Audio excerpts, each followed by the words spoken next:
Nos anos 80, o grupo italiano Maraldi fez as primeiras páginas dos jornais.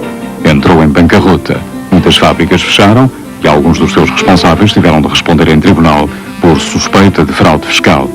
Tudo arquivado. De então para cá mudou de nome.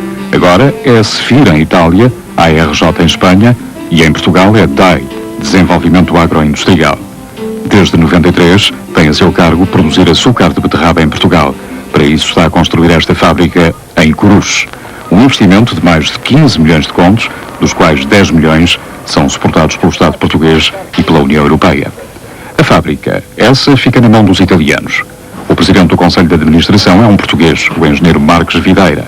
Veio diretamente do IPE para a presidência da DAI. O mesmo IPE que nos anos 80 fez vários estudos para saber da viabilidade de uma fábrica de açúcar de beterraba, já que o Tratado de Adesão à CE permitia a Portugal produzir 60 mil toneladas desse açúcar. Os estudos concluíram que cultivar beterraba aqui, em concorrência com a Europa, não tinha futuro. Mesmo assim, o governo decidiu avançar com o projeto. O Ministério do Planeamento tinha um estudo feito, chegou a conclusão que não era rentável. O Ministério da Indústria também. Daí os ministros não serem a favor daquele projeto. Não há nenhum parecer que eu conheça que dê viabilidade à fábrica. O senhor viu alguns? Vi bastantes pareceres, vi bastantes estudos que foram feitos pelo IPE em finais dos anos 80. Nenhum dava parecer favorável. Nessa altura, apercebemos-nos que o projeto era meramente político, o interesse do governo era meramente político, era o interesse, digamos, de criar uma cultura nova para o Ribatejo e o Alto Alentejo. As duas açucareiras nacionais propuseram então que a fábrica de Coruche se limitasse a produzir a matéria-prima que seria depois transformada nas refinarias já existentes. Poupavam-se 2 milhões de contos e aproveitava-se o equipamento que há e que neste momento trabalha a 60% da sua capacidade. Isto porque cada vez se importam mais produtos com açúcar já incorporado, como chocolates, refrigerantes e bolos. Mas a proposta das açucareiras não foi aceita. O projeto foi entregue à DAI, que fez um novo estudo de viabilidade, segundo Marques Videira.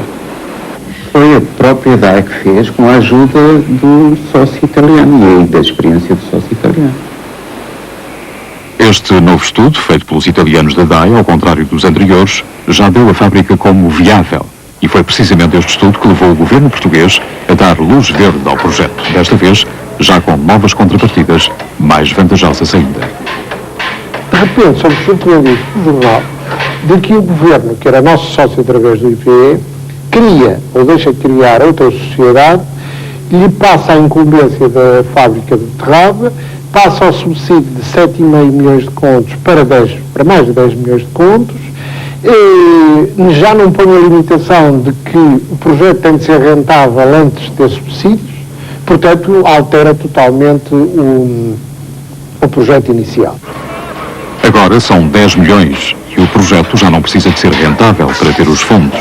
Quem beneficiou foi o grupo Sefir Maraldi, que detém 60% do capital da DAI. Com esta nova oportunidade em Portugal, o grupo encontrou uma saída para a sua fábrica de maquinaria pesada em Itália. Difusores, fornos de cal, evaporadores, tachos de cozedura, tudo material fabricado pela Maraldi, só esperam um teto para começarem a produzir açúcar de beterraba em Coruche. Na oficina Maraldi, em Bertinoro, perto de Bolonha, ultimam-se mais peças para a fábrica portuguesa.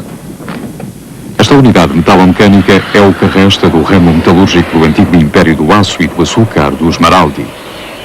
Das 6 fábricas de açúcar de beterraba, só 3 sobreviveram ao crash financeiro que o grupo conheceu em 84 e que levou ao seu desmembramento.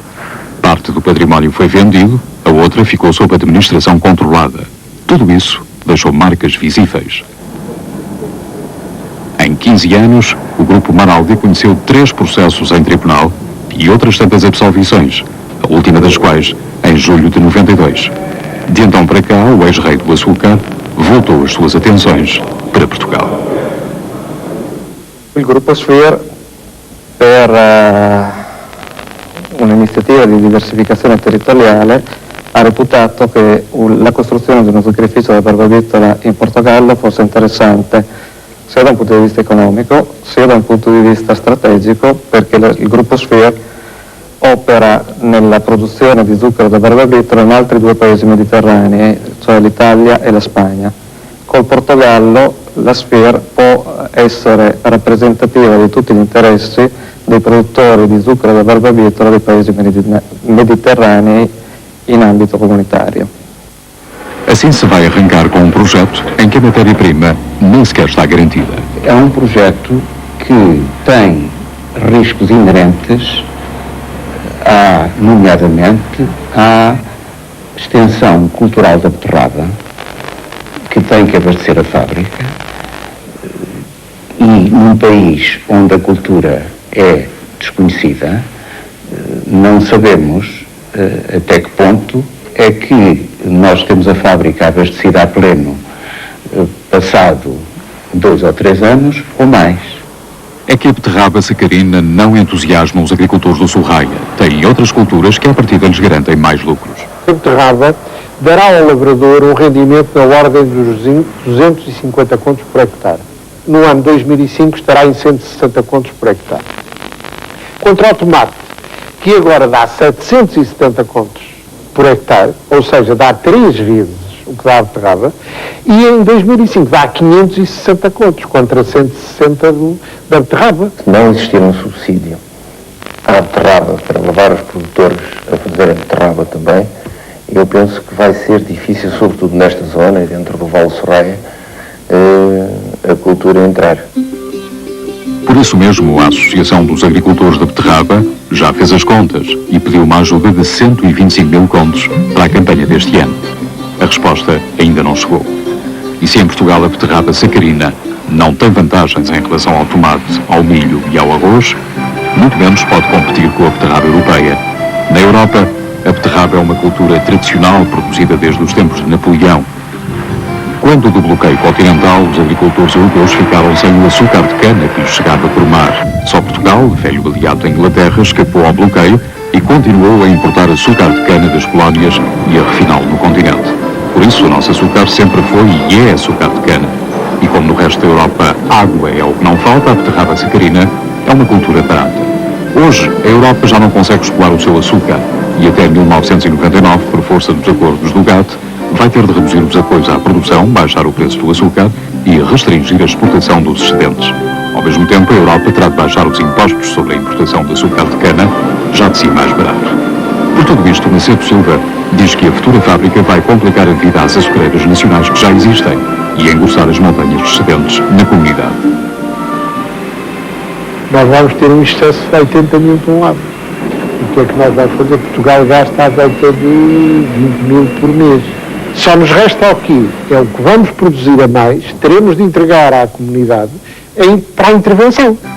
A mesma comunidade que vai entrar juntamente com o Estado português com 8 milhões e 285 mil contos a fundo perdido, mais 1 milhão e 275 mil de benefícios fiscais e ainda 380 mil para a formação profissional.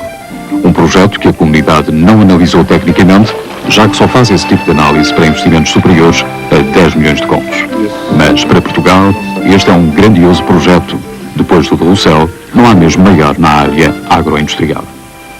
Não é inocente a adoção de um projeto megalómano ou de um projeto pequeno.